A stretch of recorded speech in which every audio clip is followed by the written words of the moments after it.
From the studios of Farm Journal Broadcast, this is Ag Day.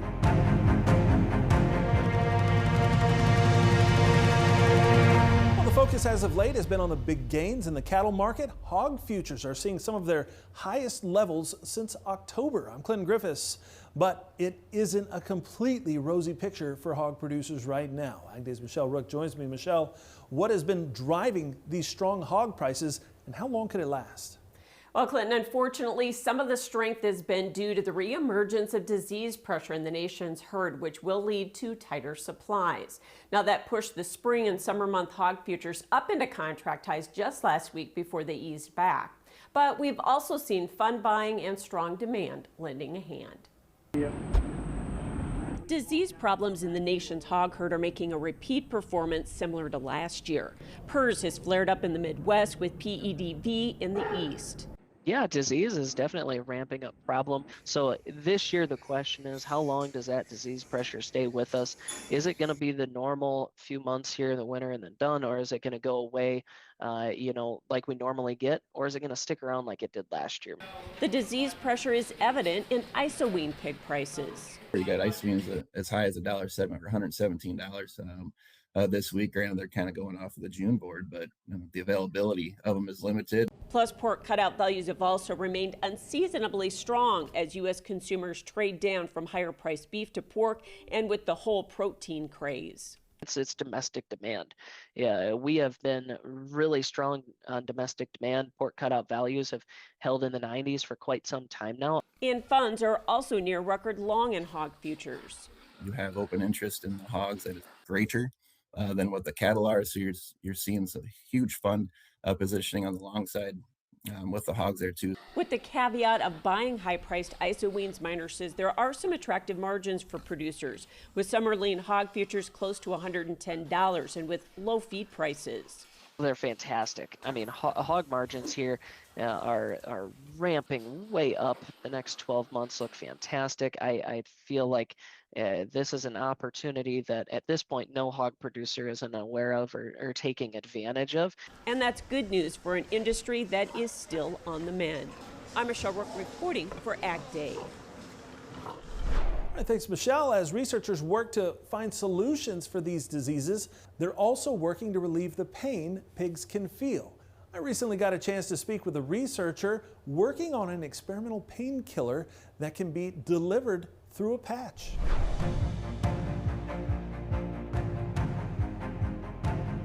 Jorge Almodovar has been working on that project. And Jorge, talk to us about kind of the idea behind this concept. Back when I was a professor at the University of Arkansas, I had a meeting with folks at the animal science department. We were brainstorming ideas, and one of the faculty members there, Jeremy Powell, who's my collaborator in this project, was talking about how it's a challenge to give pain medication to farm animals, and so we came up with this platform that has been used for humans, but has been primarily underexplored in animals, farm animals specifically. And the idea is to have a patch that has this tiny microneedles that we can incorporate pain medication there, and have it so that the farmers or the animal handlers can just simply place the patch on the animal after undergoing surgery, and that's it. That patch can penetrate the skin we've tested it in cows and pigs, and the patch is capable of delivering the drug. And so right now we're at a stage that we know works at penetrating the skin and releasing the drug. The current challenge that we have right now is that we are not necessarily detecting the levels of drug that we want in the blood, right? And so we're in the drawing board now, try to see what different approaches we can do, or what can we optimize to be able to get those therapeutic levels.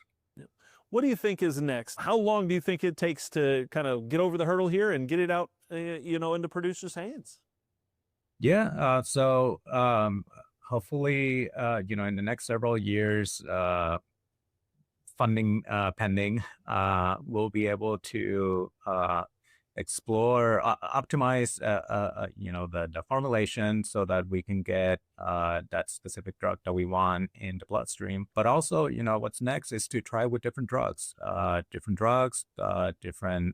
perhaps different vaccines, different medical needs that farmers have in their animals, and ultimately make their lives easier and the animals, healthy and don't have to go through so much pain.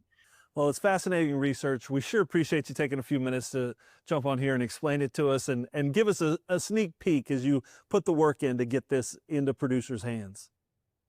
Thank you. Yeah, I appreciate it. And thank you for your time.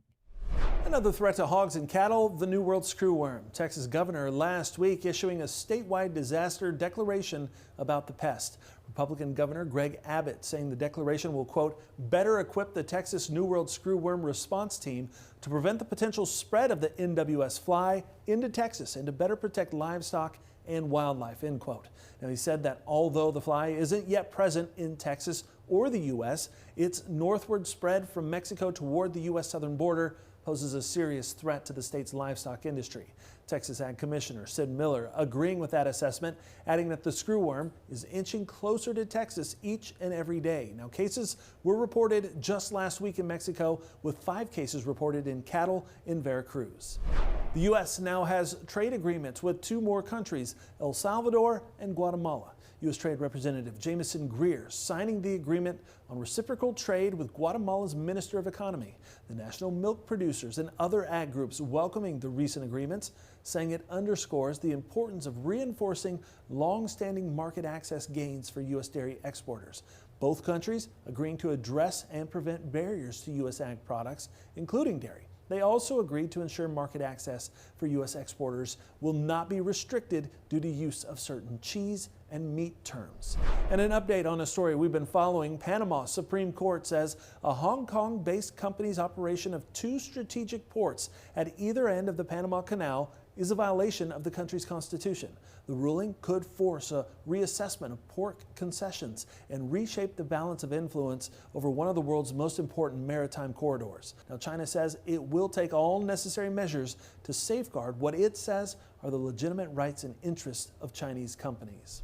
It appears farmers sold a lot of soybeans last fall. That's according to the latest report from CoBank, saying that farmers were aggressive selling soybeans as prices climbed and trade relations eased with China. With higher prices and a faster pace of sales, commercial ownership of soybeans rose sharply, which you can see on this graphic there in green, while use of delayed pricing programs and basis contracts fell. Meanwhile, CoBank says corn and wheat markets saw the opposite trend amid lower prices. CoBank's Knowledge Exchange also reporting off-farm grain storage hit record levels last fall, with farmers shifting more soybeans and wheat to commercial storage to free up on-farm space for a record corn harvest. And some of that record corn crop making it into ethanol exports. It's reported ethanol exports last year topped 2024 and also set a new record. The Census Bureau saying ethanol exports through last November totaled 1.96 billion gallons. That surpasses 2024's 1.94 billion gallons. In December, exports were on pace to bring the total to more than 2 billion gallons, representing 13% of U.S. ethanol production. Well, grains and feeder cattle traded lower on Friday. Is there anything that can help markets recover as month 2 of 2026 kicks off? We'll talk about it next. And crews continue to work through the weekend in the South, trying to get the power back on for many still dealing with the after effects of an ice storm. The Tennessee Valley Authority working the problem at all levels, even in the air. Wow, that takes some skill, teamwork, and trust. It's an amazing picture of the day. Ag Day is brought to you by Pioneer. 100 years ago, one seed changed everything. See how it all started at pioneer.com/100.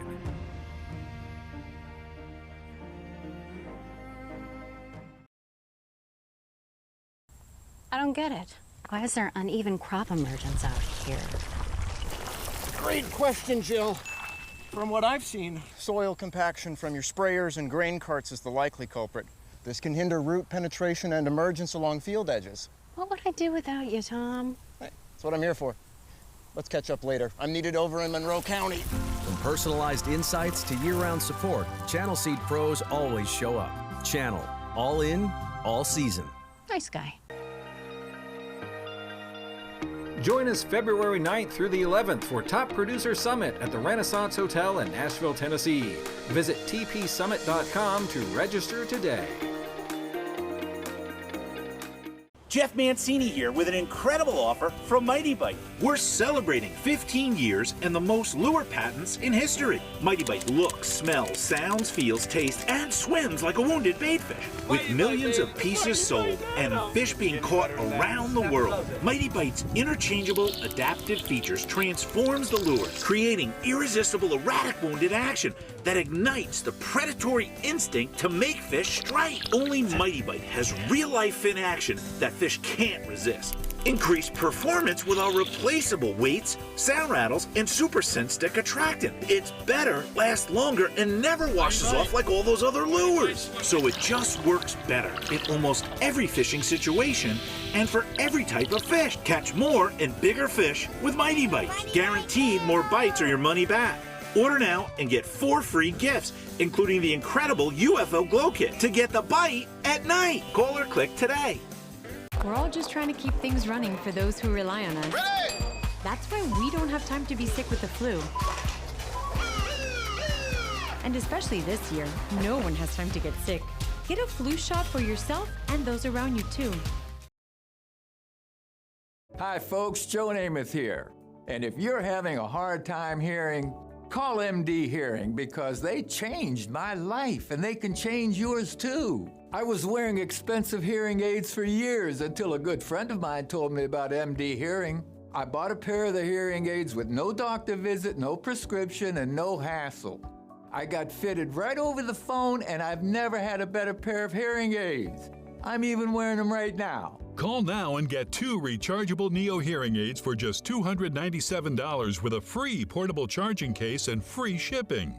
The rechargeable Neo is nearly invisible with its tiny in-the-ear canal design, and you can get 2 rechargeable Neo hearing aids with a 45-day risk-free trial, free shipping, and free lifetime US-based support for only $297. Call my friends at MD Hearing and get the over-the-counter hearing aids that I use for you. Call 800-487-4190.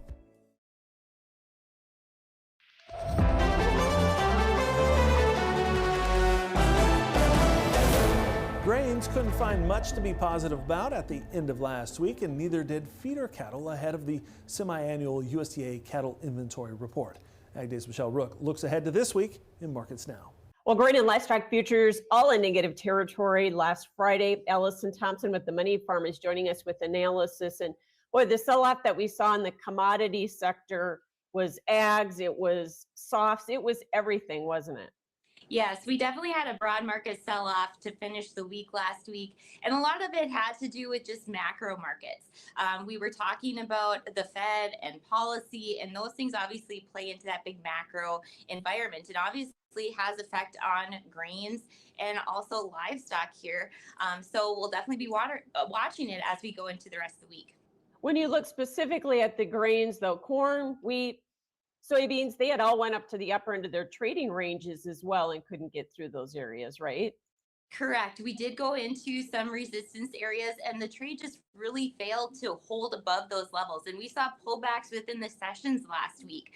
So the trade's clearly not comfortable pushing those limits unless we get some kind of fresh news to go with it. We're talking about demand, we're talking about biofuels, but nothing concrete or new to really fuel that move. So those are things that we're definitely going to be watching here as we retest some of those levels, is if we're getting some fresh fundamental news to give us a boost behind it.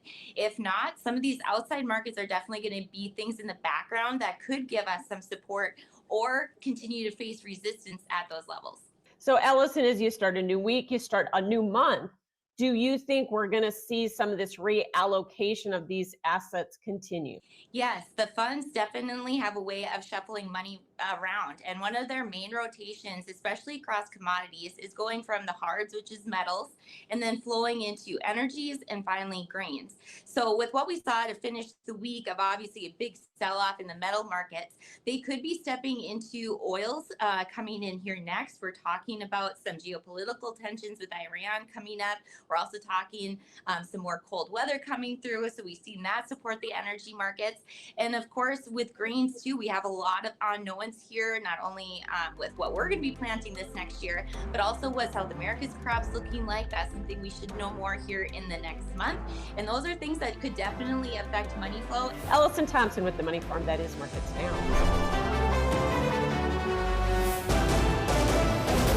Produce growers in Florida preparing ahead of this past weekend's dangerous blast of Arctic air. Wish Farms in Plant City, Florida, sharing these pictures on social media, saying their farmers were pulling all-nighters, running water to protect the blueberry and strawberry crops. Now, as we told you last week, fruit farmers in the state ran sprinklers over their fields, allowing the water to freeze on the crop in order to generate a bit of heat to try and protect it ahead of the extremely cold temperatures.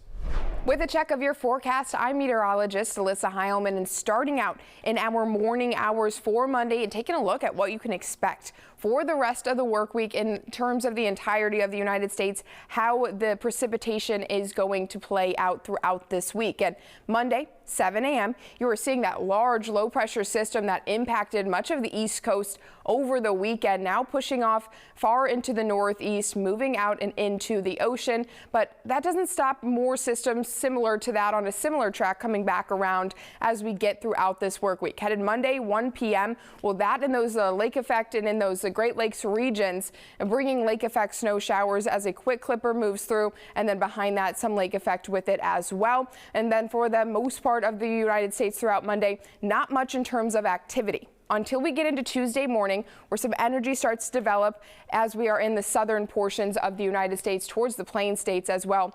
That develops further as it heads east throughout the U.S. later into Wednesday, and then continuing to develop Wednesday and into Thursday, where again another impressive low pressure system is going to move throughout the East Coast, impacting those areas with on the north side some snow, some ice in between it, and on the southern side some chances for some rain there as well. Thursday headed into Friday. Temperature outlook February 6th through the 12th cuts in half the United States, where the eastern portions, the eastern half expected to be colder than normal, and the western half expected to be warmer than normal, especially areas far off towards the west coast. Precipitation outlook for that same time period has dry conditions throughout much of the east coast, the northeast, as well as the southeast into portions of the northwest, and then wetter than normal conditions in the north and down into the south. Aurora, Nebraska, high of 42 with a low of 24 degrees.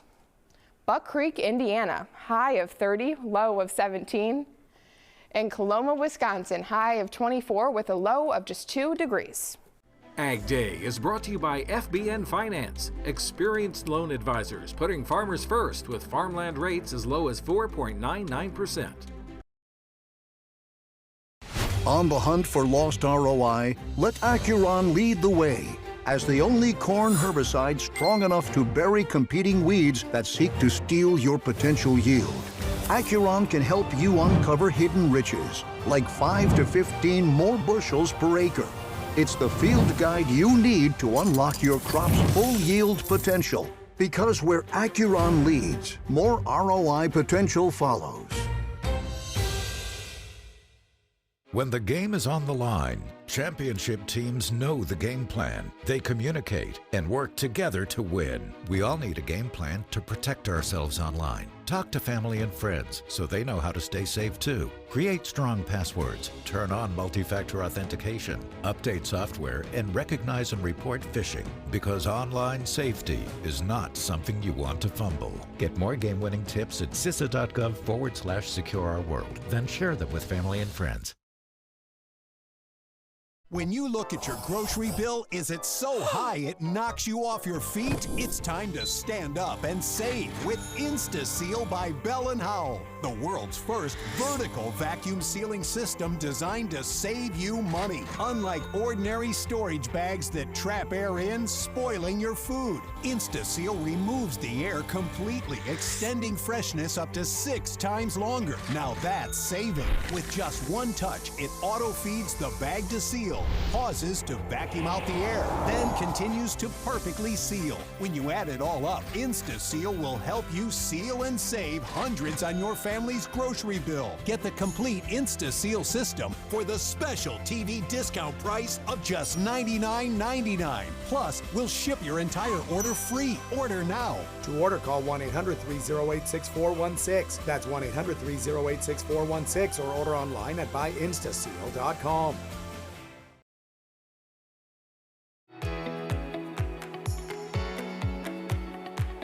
All it apparently took was flipping the calendar to a new year to help spur prices in the used equipment market. As Machinery Pete explains.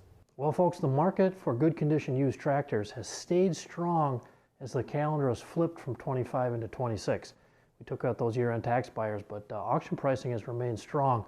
And let's look for an example to a few tractors sold end of last week on an online farm auction in Fort Valley, Georgia. This was a sale by my friends at Rich and Rich Auctioneers, and it was for Malcolm and Lisa Giles.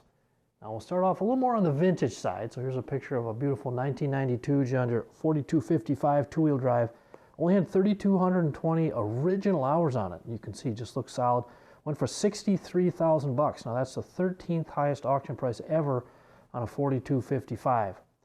Now the cool thing about this sale for the Giles last week was it also had some later model equipment and a pair of 22 model John Deere 8R410 tractors. And one had 948 hours, the other 810 hours. Sale prices came in. The higher one went for $346.25, and on the lower side, $340,500. Now I thought those were strong prices because last year at auction, the average on a 22 model 8R410 was just under $324,700. So again, quite a bit higher on this pair sold end of last week. And I'll leave you with one more. It's not just the crazy low-houred stuff selling well at auction. It's higher-houred tractors in good condition. So here's the 7930 the Giles had on their sale down in Fort Valley, Georgia last week. 9,591 hours, no loader, went for $55,005.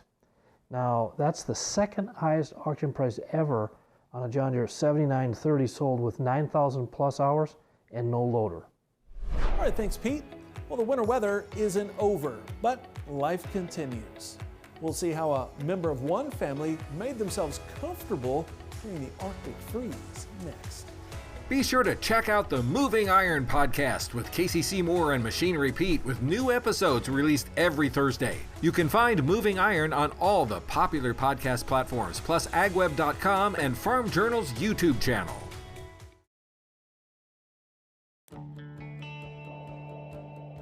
A lot has changed in ag over the last 30 years. BASF knows because we've been here, researching, innovating, and building the tools farmers need. Liberty Herbicide has been there too, knocking down weeds for nearly 30 years. Like we said, a lot has changed, but Liberty Herbicide hasn't. Until now. Introducing Liberty Ultra Herbicide, the first in a lineup of new herbicide tools in development for the soybean, cotton, and canola farmer. Liberty Ultra Herbicide also controls weeds better by locking up to 3 times more herbicide into tough broadleaves and grasses with a custom-designed Liberty Lock formulation. Liberty Ultra Herbicide, powered by Gluel technology from BASF. Visit liberty-ultra.us to learn more.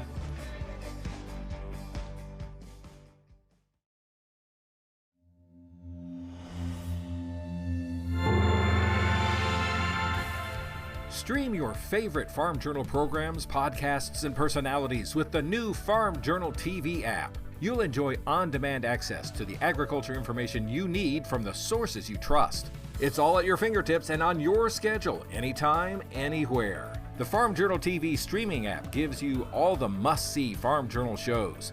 all the podcasts from our expanding network, along with exclusive and early view content. You can stream on your phone or smart TV, and you can download programs and watch offline. Go to farmjournaltv.com now to get the special half-off introductory offer, which gives you unlimited access to all this content with a free 14-day trial subscription and the special price of $49 for a full year. Use code BIGDEAL to get this special rate. Don't miss a minute. Subscribe today at farmjournaltv.com. Do you suffer in pain?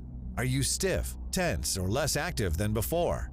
Introducing the EasyWell Remedy Massage System that combines the incredible effects of vibrational therapy, targeted deep tissue shiatsu massage, plus soothing infrared heat. A triple fusion of therapeutic experiences. Full body vibrational therapy increases blood circulation and reduces inflammation. Look at these beads moving from the powerful vibrational motors. It's like 1,000 little fingers just vibrating my body from head to toe. Infrared heat penetrates deep to reduce pain, soothe, and relax. Remedy gets in there and helps deal with the source of the pain, so you feel much better. The Ultra Shiatsu pillow with 6 infrared heated nodes mimics a professional massage. Plus, it's detachable for deep relief anywhere you need it. It's just something that you're gonna have to feel for yourself. Experience the true remedy for your pain and stiffness. Call now.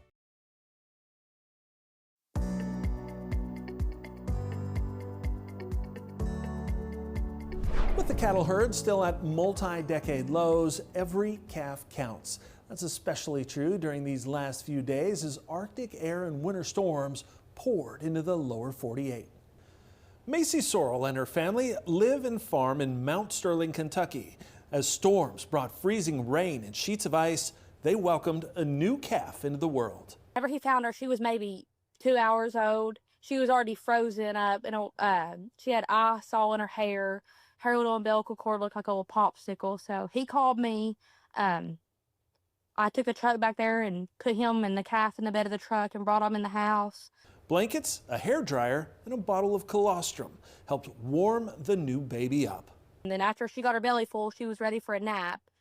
My kids had fell asleep, so I just piled her up on the couch with them from some cuddles. The pictures cute enough to warm the coldest heart. Now, you've had some reaction from the pictures you took. Obviously, people pretty fascinated there. What has been the reaction so far? It's crazy. You know, anywhere around here, that's nothing new. You're gonna see a cow inside, a sheep, a goat. You're gonna bring the babies inside. There's nothing new. I think what made it so special was just the cow on the couch with the babies cuddling. The next morning, baby Sally and her mama had a happy reunion. Her mama heard her mooing. The mama come running, and she started nursing, and they've both been really good since then. Now, Macy and her husband Tanner are pleased with the results and the life lessons for their crew. I think, if anything, it's not an animal, it's a life, and we'll do whatever we can to help not only an animal but anybody. There's always a space in my house for a critter. The cold is still visiting. More snow is in the forecast. The work never stops. Any more babies on the way? Yeah, we actually have one born just a few days before that one, and then another one born yesterday. But life on the farm continues, both inside and out. And that's all the time we have. From all of us here at Ag Day, I'm Clinton Griffiths. Have a safe and warm week on Farm Country.